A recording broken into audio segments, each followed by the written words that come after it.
진정한 나를 세우는 신앙이라는 제목으로 하나님의 말씀을 전하겠습니다. 우리 옆에 있는 분들과 이렇게 인사했으면 좋겠습니다. 우리 하나님의 형상을 회복합시다. 앞뒤로도 좀 인사했으면 좋겠는데요. 두 번째 인사는 이렇게 인사했으면 좋겠습니다. 설 명절 가정에서 승리합시다.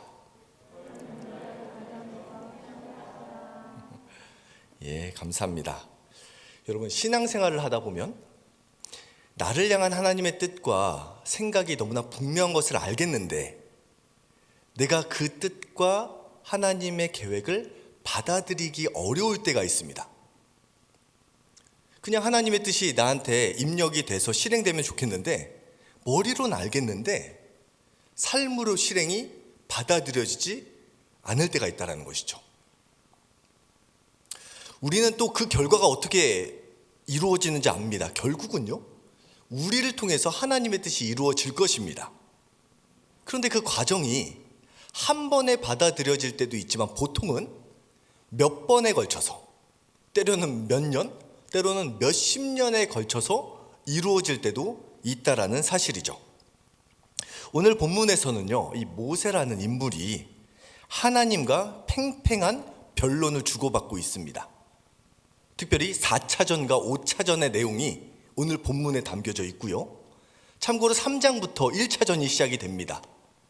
그리고 최종 5차전으로 매듭이 지어져요. 내용은 어떻습니까? 하나님의 계획은요, 모세를 바로에 보내셔 이스라엘 백성을 애굽에서 출애굽시키는 역사를 이룰 것을 계획을 세워 놓으셨어요. 그리고 모세에게 찾아오셔서 말씀하십니다. 바로에게 가라. 그런데 그 얘기를 들은 모세는 어떻게 반응합니까? 아닙니다. 저는 그 일을 감당할 수 없습니다. 다른 사람을 보내소서. 이 이야기가 한 번에 끝나는 것이 아니라 팽팽하게 5차전, 마치 레슬링 경기를 5회에 걸쳐서 마지막 종을 딱 치는 순간까지 씨름하는 것처럼, 레슬링 경기를 하는 것처럼 붙잡고 엎치락 뒤치락하고 흔들고 있는 것처럼 팽팽하게 이야기가 전개가 됩니다. 여러분, 이런 경험을 해보신 적이 있으신가요? 뭔가 하나님의 뜻이 나에게 어떻게 무엇을 계획하신지 알겠는데 도저히 감당이 안 되는 일. 저에게도 오늘 설교를 준비하면서 생각을 해보니까 가장 하나님과 레슬링을 길게 했었던 때가 언제인가, 기간 한 7년 정도 걸렸던 일이 있더라고요. 바로 목회자가 되는 길이었습니다. 이미 저의 아버지와 형님이 목회 길을 가지고 있었기 때문에 저는 굳이 저까지 목회자의 길을 갈 필요가 있을까? 세상에서 소위 잘 나가는 전공을 해서 돈 많이 벌어서 아버지와 형님을 도와드려야지, 이것이 저의 계획이었는데 뜻대로 안 됐어요. 그래서 오늘 제가 이 자리에 서 있잖아요. 저는 한 번도 목회자의 길을 걸어야 되겠다고 생각해 본 적이 없는데 하나님께서 나를 목회자의 길로 인도하시는 것이 보여지기 시작해요. 어느 순간부터. 근데 아무리 봐도요, 저는 그것을 감당할 사람이 아닌 거예요. 팽팽하게 레슬링 경기를 치루었습니다. 근데 7년 만에 주님, 내가 여기 있습니다. 나를 사용하여 주옵소서. 무릎을 꿇었어요. 무릎을 꿇었더니 얼마나 감사하고 행복한지요. 별로 그 감사함이 전달이 되는 것 같지는 않은 것 같습니다. 괜찮습니다. 저는 기쁘거든요.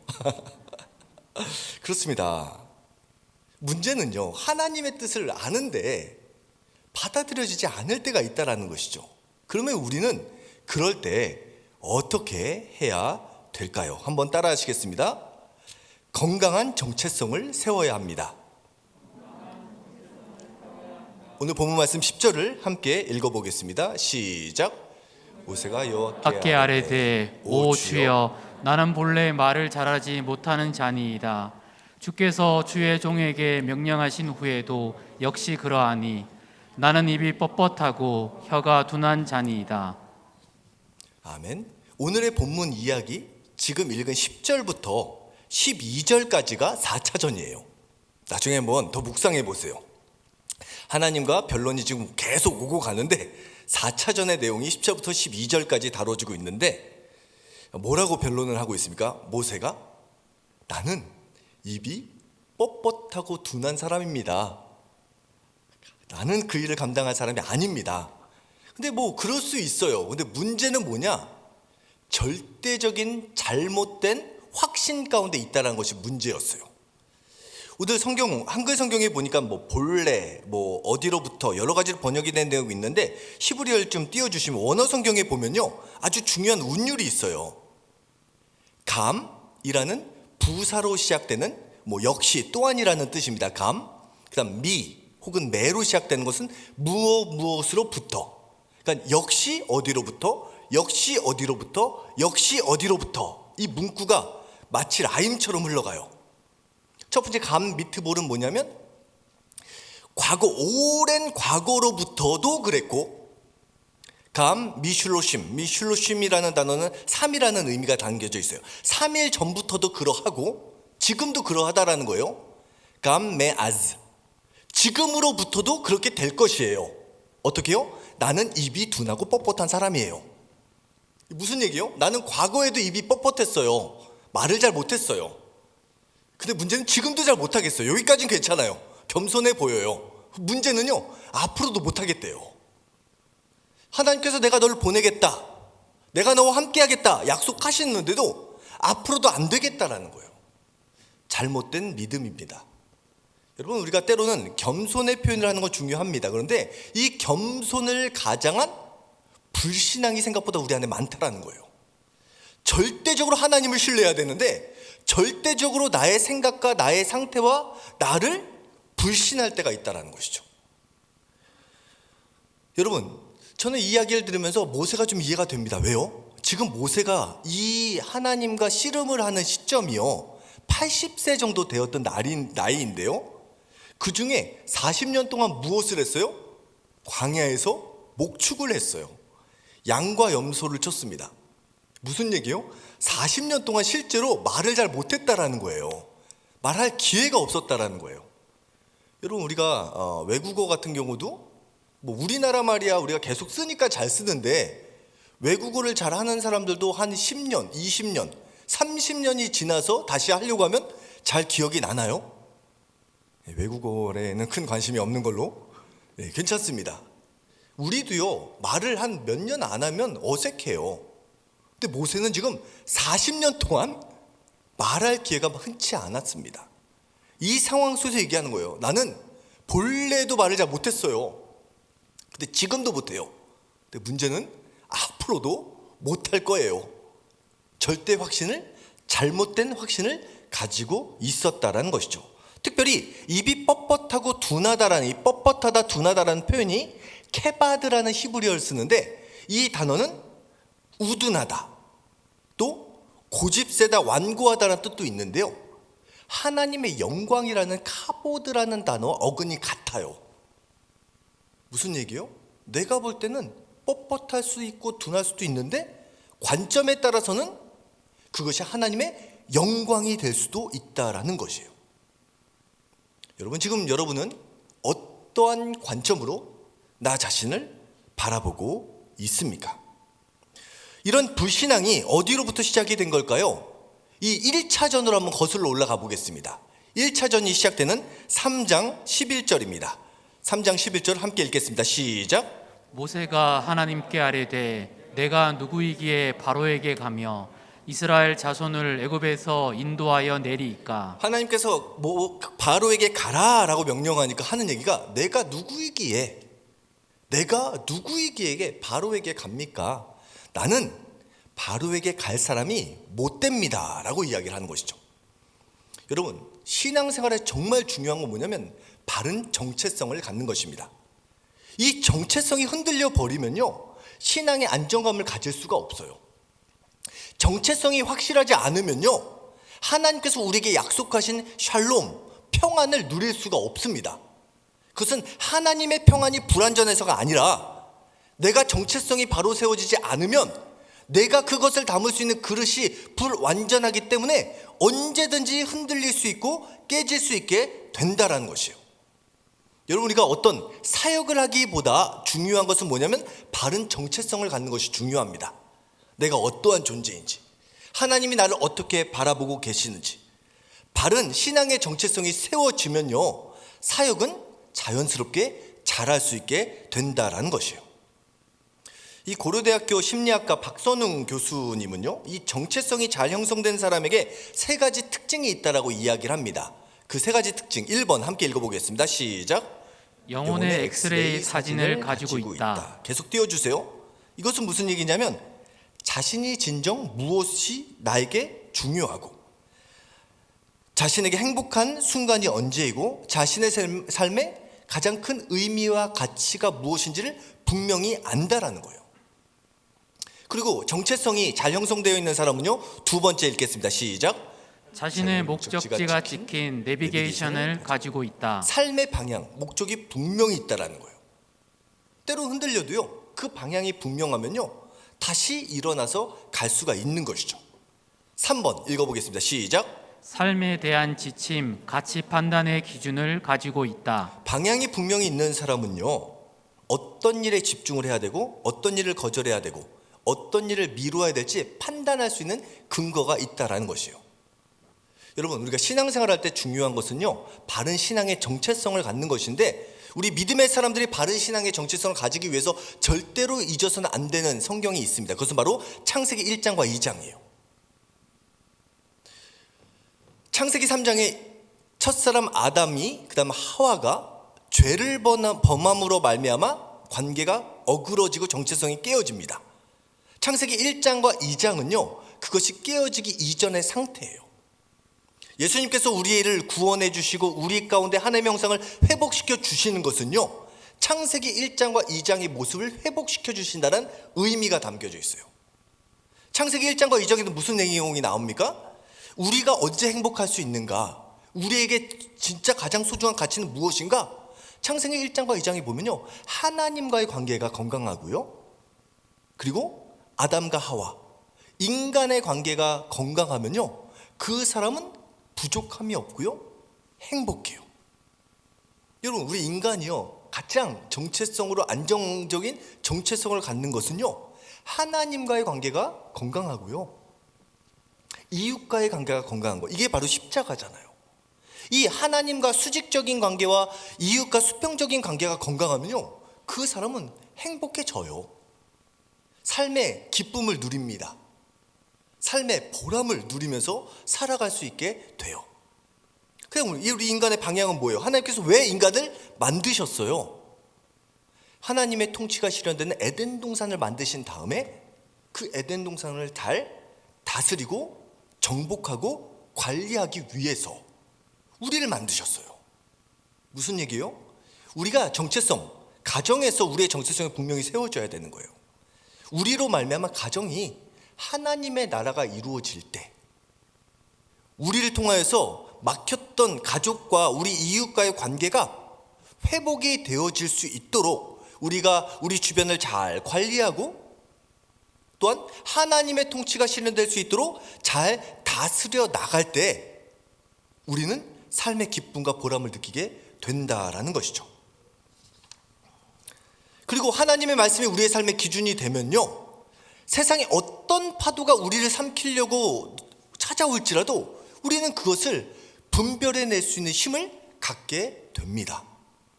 목적이 분명하고 하나님 안에서 하나님과 관계가 회복되어지고 목적이 분명하고 하나님의 말씀에 근거하여서 살아간다면 그 안에 정체성이 온전히 세워지면요, 그 사람은 건강한 신앙의 삶을 살 수밖에 없고요, 하나님의 뜻이 굳이 변론하지 않아도 나의 삶을 통해서 이루어지는 은혜를 경험하게 된다라는 것입니다. 저는 오늘 이 밤이 다시 한번 하나님 안에서 나의 정체성을 점검해보는 시간이 되었으면 좋겠습니다. 내가 생각하는 나의 모습에서 정체성을 찾는 것이 아니라, 나로부터 나의 정체성을 찾는 것이 아니라, 다른 사람에게 들었던 이야기로부터 나의 정체성을 찾는 것이 아니라, 하나님께서 왜 나를 창조하셨는지, 나를 왜 이 땅 가운데 보내셨는지, 또한 내가 어떻게 하나님 안에서 행복할 수 있는지를 다시 한번 점검해보며 하나님 앞에 바른 정체성을 회복함을 통하여서 진정한 기쁨과 하나님 안에서의 평안을 누릴 수 있는 저와 여러분이 되시길 주님의 이름으로 축원합니다. 근데 우린 이렇게 아는데요, 모세는 그냥 여기서 끝나지 않아요. 끝까지 못하겠다고 이야기를 합니다. 그렇다면 하나님께서는 끝까지 거절하는 모세에게 어떻게 다가가시나요? 어떻게 그 모세를 변화시키시나요? 오늘 본문 말씀 11절 말씀입니다. 우리 함께 읽어보겠습니다. 시작. 여호와께서 그에게 이르시되 누가 사람의 입을 지었느냐? 누가 말 못하는 자나 못 듣는 자나 눈 밝은 자나 망인이 되게 하였느냐? 나 여호와가 아니냐? 아멘. 하나님께서 모세의 정체성을 회복시키는데 첫 번째로 무슨 얘기를 하시냐면 창조적 관점에서 바라보게 하십니다. 여러분, 모세는 뭐라고 얘기했어요? 나는 입이 뻣뻣합니다. 중심이 어디예요? 나예요. 그리고 나의 상태예요. 나 말 잘 못하겠어요. 40년 동안 말을 잘 안 했어요. 다른 사람 보내주세요. 근데 하나님께서는 그 모세를 향해서 어떤 질문을 던지세요? 누가 내 입을 지었느냐? 모세는 자신의 상태의 연약한 부분에 포커스를 잡고 있어요. 근데 하나님께서는 그 연약해 보이지만 그 입을 만드신 자가 누구인지를 물으세요. 이러한 질문 패턴이요, 성경 곳곳에 등장하는데요, 가장 대표적인 것이 욥기입니다. 우리 욥기 너무 다 잘 알죠. 우리는 결론을 아니까 욥기서가 희망적인 메시지인데 욥의 입장에서 얼마나 힘들었을까요? 갑자기 생각지 않았던 우환들이 삶에 찾아옵니다. 가족들이 죽고요, 자신은 병에 걸리고요, 잃었던 가지고 있었던 재산을 다 탕진해버리고 없애버리고요.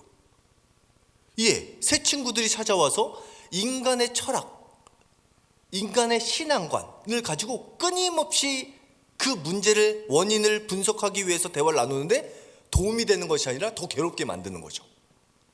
인간의 철학을 가지고 해결이 안 되는 거예요. 엘리후라는 사람이 찾아와서 그것을 해결하려고 해도 안 됐습니다. 그때 드디어 욥기 38장에 하나님이 개입하세요. 하나님이 개입하신 다음에 하신 이야기가 무엇이냐면, 그 말들이 무엇이 논리적으로 맞고 틀리고를 얘기해 주시는 것이 아니라 질문을 던지시는데요, 이런 질문이에요. 내가 땅에 기초를 세울 때 너는 어디 있었느냐? 내가 바다를 한 곳으로 모을 때 누가 이 바다를 한 곳으로 모았느냐? 이 세상의 모든 것을 누가 창조하였느냐? 끊임없이 질문을 던지세요. 하나님의 절대 주권을 보게 하시는 것이죠. 여러분, 삶의 우리의 문제가 해결될 수 있는 길은요, 내가 어떤 문제 가운데 있을 때 그 문제의 원인을 찾아야만 문제가 해결되는 것이 아닐 수 있습니다. 우리가 살다 보면 그 원인을 알 수 없는 문제가 너무나 많아요. 질문에 질문을 거듭해도 해결되지 않는 문제가 해결되는 것보다 더 많을 때가 있어요. 그때 하나님께서 바라보신 것은 무엇입니까? 창조적 관점에서 절대 주권자 하나님을 바라보게 하십니다. 그러니까 문제가 해결되는 것은 그 문제가 풀려서 해결되는 것이 아니라 때로는 하나님을 바라봄을 통하여서 그 문제가 더 이상 나에게 큰 문제가 되지 않는 것을 깨닫게 되는 것이 하나님의 문제 해결의 방식 중에 중요한 하나라는 거예요. 저는 이 밤이 그 하나님 안에서 나의 문제가 새롭게 보여지는 밤이 되길 주님의 이름으로 축원합니다. 아멘입니까? 제가 오늘 이 설교를 준비하면서 내가 목사로서 가장 정체성이 흔들렸을 때가 언제였는가 생각해 보니까 별로 생각하고 싶지 않은 기억이 하나 떠올랐어요. 때는 바야흐로 2007년에서 8년입니다. 약 15년 전이에요. 맞죠? 예. 그때 어떤 일이 있었냐면, 제가 이제 군목으로 푸른 꿈을 안고 내가 하나님, 이 부대를 모두 하나님의 품에 이 영혼들을 다 하나님의 품에 안겨드리겠습니다. 최선을 다해서 목회를 하고 있었던 때였습니다. 그때 또 마침 서울에 있는 임마누엘 교회라는 곳에서 제가 있는 부대에 교회를 세워주겠다라는 약속을 해주셨어요. 그래서 막 교회를 지으랴, 또 부족한 부분 후원을 받으랴 열심히 목회를 하고 있는 시점인데, 문제는 어느 날 보니까 저는 공군 목사였거든요. 공군 부대였는데 여기 파견을 온 육군 부대 병사 몇 명이 있었는데 그 중에 몇 명이 우리 교회를 나왔어요. 근데 어느 날부터 애들이 안 나오는 거예요. 뭐 그럴 수 있지, 뭔가 바쁜 일이 있나 보다. 근데 문제는요, 안 나와도 너무 오랜 기간 안 나오는 거죠. 그래서 이제 알아봤는데 그 친구들은 다른 부대로 떠났고, 원래 부대로 그 후임들이 왔어요. 근데 후임들도 교회 안 나오기로 물어봤죠. 너희들 왜 교회 나오는 크리스찬들 없니? 왜 교회를 안 나오니? 했더니 이런 얘기를 하는 거예요. 선임들이 부대를 떠나면서 그 교회 목사님 설교가 별로다. 그래서 그 교회를 나가지 말아라. 별로 유익하지 않다. 그 목사가 접니다. 우와! 그 얘기를 듣는데요, 제가 막 그때 교회 건축하느라 막 금식하느라 정신이 사실 없었어요. 설교 준비를 좀 못했던 것도 인정해요. 근데 와, 무엇을 위한 열심인가. 갑자기 그때 뭔가 망치로 머리를 한 대 딱 맞은 느낌이에요. 그리고 특히 이 한국 교회에서는요, 목회자에게 가장 중요한 게 뭐라고 얘기를 해요? 예? 머리로 떠오르는데 굳이 저한테 상처를 줄까 봐 더 얘기를 못 하신 것 같은데, 보통 설교라고 얘기를 해요. 저도 이제 그렇게 배우고 자랐습니다. 그런데 아무리 다른 걸 잘해도 설교를 못하는 목사, 우와, 이게 한번 제 마음에 흔들리기 시작하는데요, 그때부터 설교 준비하는데 잠이 안 오는 거예요. 아무리 열심히 준비해도요, 전날은 뜬 눈으로 지새웁니다.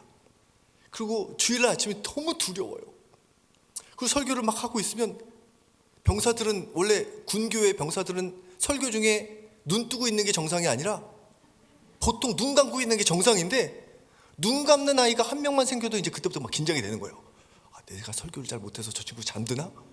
근데 한 명이 더 잠들어. 주여, 끝까지 할 수 있도록 힘을 주옵소서.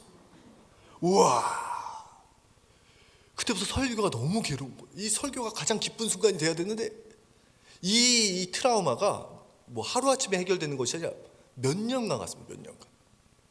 이걸 극복해 보자고, 그때 당시에 막 유명한 목사님들 설교란 설교는 다 들어보고 막 분석을 했어요. 이 목사님 이렇게 설교를 하는구나. 이 목사님 이 본문을 가지고, 이 구절을 가지고 이렇게 전개를 해가지고 이렇게 결론에 도달하는구나. 열심히 연구해서 했는데, 문제는 제가 아무리 노력해도요, 그 목사님들보다 못하겠는 거예요. 와, 설교는 해야 되는데.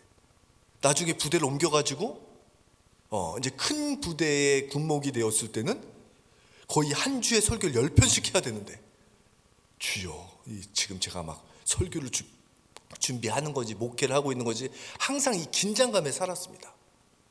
너무나 힘들더라고요. 이게 극복이 안 돼요, 문제는. 그렇게 노력한 결과 제가 이 이야기를 왜 꺼냈을까요? 결론, 제가 설교를 잘해줬기 때문에?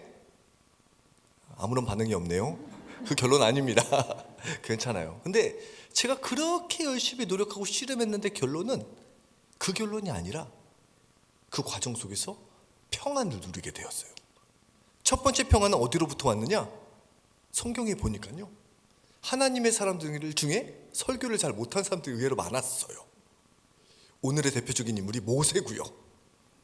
입이 뻣뻣하대요. 둔하대요. 더 큰 은혜를 준 사람이요, 바울이었습니다. 바울, 고린도후서 10장 10절 말씀 띄워주시겠어요? 함께 읽겠습니다. 시작. 그들의 말이, 그의 편지들은 무게가 있고 힘이 있으나 그가 몸으로 대할 때는 약하고 그 말도 시원하지 않다 하니. 얼마나 큰 상처가 되었을까요? 바울이요, 사람들이 얘기하는 거예요. 바울? 글은 잘 써. 글은 힘이 좋은데 막상 입으로 설교를 하면 별로야. 이 이야기를 들은 거예요, 바울이. 그러면서 너가 사도 맞아? 공격을 하는 거예요. 이에 대해서 지금 사도 바울이 글을 쓰고 있습니다. 근데 중요한 것은요, 사도 바울이 그런 얘기를 들어도 그 상처로 쓰러지거나 넘어지는 것이 아니라 꿋꿋하게 자기 사역을 감당해요.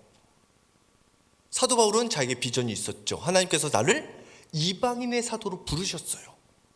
그래서 땅 끝까지 복음을 증거하기 위해서 말로 안 되면 글로 쓰고요, 안 되면 찾아가고요. 아무튼 사람들이 뭐라고 얘기하던 그것은 사람들의 소리고, 나를 세우신 주님을 바라보면서 연약할지라면 연약한 대로 그대로 그냥 그 길을 걸어가는 거예요. 얼마나 위로가 되는지 여러분 아시죠?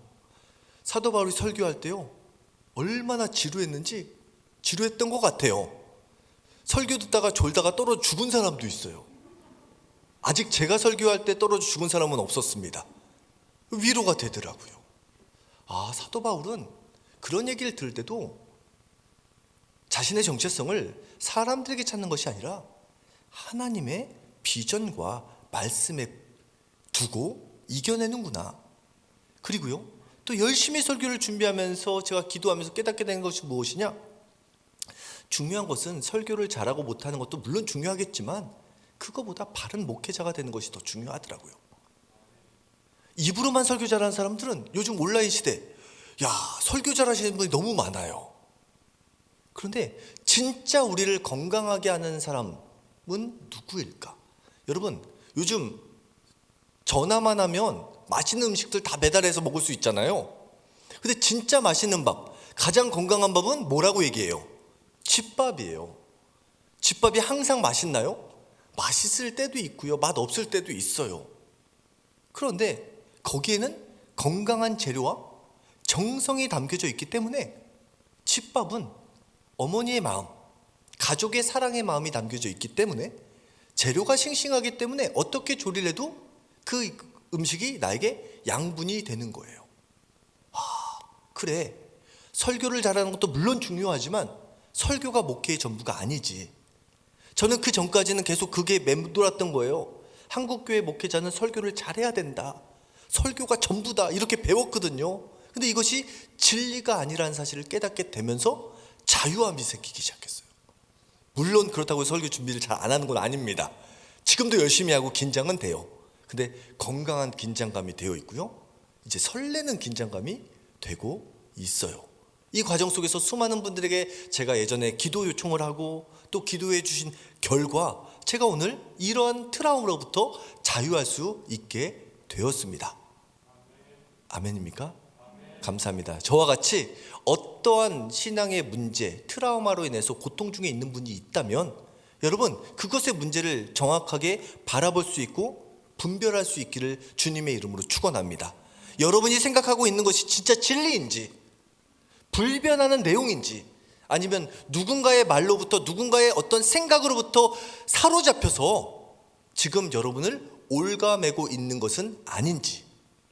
제가 얼마나 건강해졌냐면요, 설교를 하면 어느 정도 느낌이 있어요. 오늘은 1루타를 쳤는지 3루타를 쳤는지, 가끔 홈런인지 번트인지 아웃인지 느낌이 있습니다, 사실. 그런데 요즘은요, 보통 설교를 망쳤다고 했을 때 죽 썼다라는 표현을 쓰거든요. 근데 저 안에 그런 자부심이 있어요. 죽도 맛있다. 요즘은 돈 내고 죽도 식사로 사 먹는 시대지 않습니까? 죽도요, 건강에 전혀 문제가 없어요. 물론 그렇다고 해서 자유하게 편안하게만 생각하진 않습니다.